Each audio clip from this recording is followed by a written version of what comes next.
Good evening, sir. My name is Sejal Yadav. My question is, the Muslim brethren in India, why do they refrain from saying Vande Maataram? And what is the reason? I mean, Vande Mataram is a thing which symbolizes Indian nationalists and doesn't have a religious identity. Sister Voida, yesterday you were there in the program? No, sir. Because this question was asked by another sister yesterday, but since you were not yesterday, I'll repeat my answer. The sister asked the question that why do Muslims refrain from saying Vande Maataram?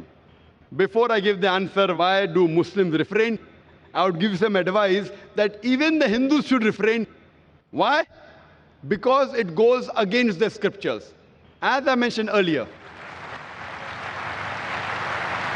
in the earlier answer, when our Sikh brother he asked the question, I gave you quotations from Upanishad, from Veda, that Almighty God should worship Him alone and no one else. He has got no images. Now, Vande Mataram is a song in which thrice it says that Vande Mataram, I bow down to my motherland. Now, in Hinduism, you worship only Almighty God and no one else. God is the creator of this country also.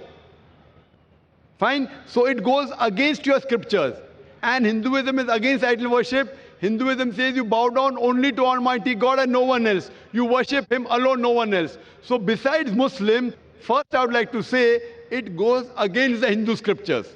You ask any Hindu scholar, if you ask a layman or a laywoman who's unaware of the Hindu scriptures, they may not know it goes against.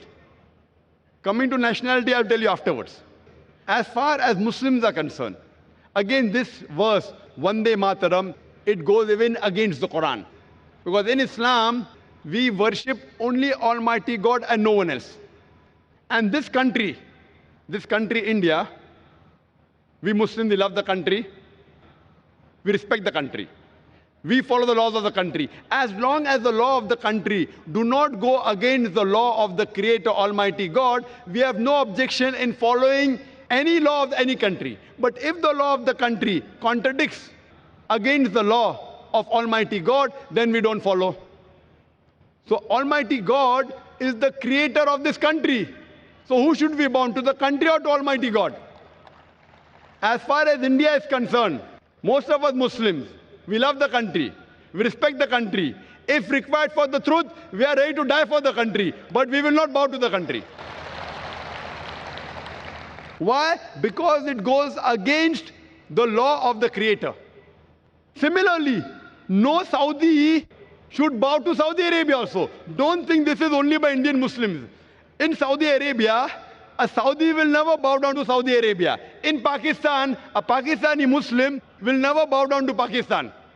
It is not a special law for India because Saudi Arabia is not superior than Allah subhanahu wa ta'ala. Pakistan, the name may be Pak, but it is not superior to Allah subhanahu wa ta'ala. So this law is the same. And the concept is that we too love the country. But if it contradicts, for example, in Islam, we consider after Allah and the Messenger, in this world, the person who we respect maximum is our mother.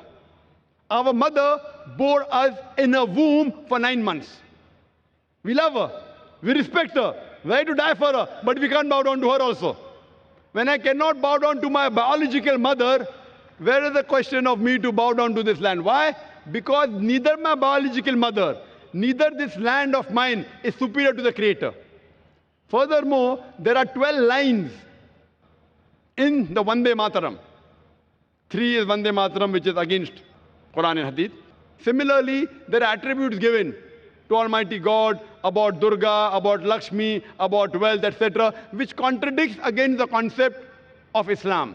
So because it goes against, it is belittling God. So I will not belittle my Creator just for this country.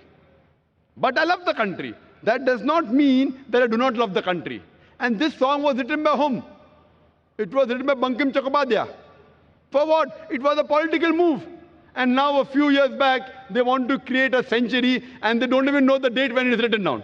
It is more for political motives that the Indian politicians want to make a thing. But these Hindu Indian politicians don't know that they're going against their own Veda by making a political issue. Hope that answers the question. Thank you, sir.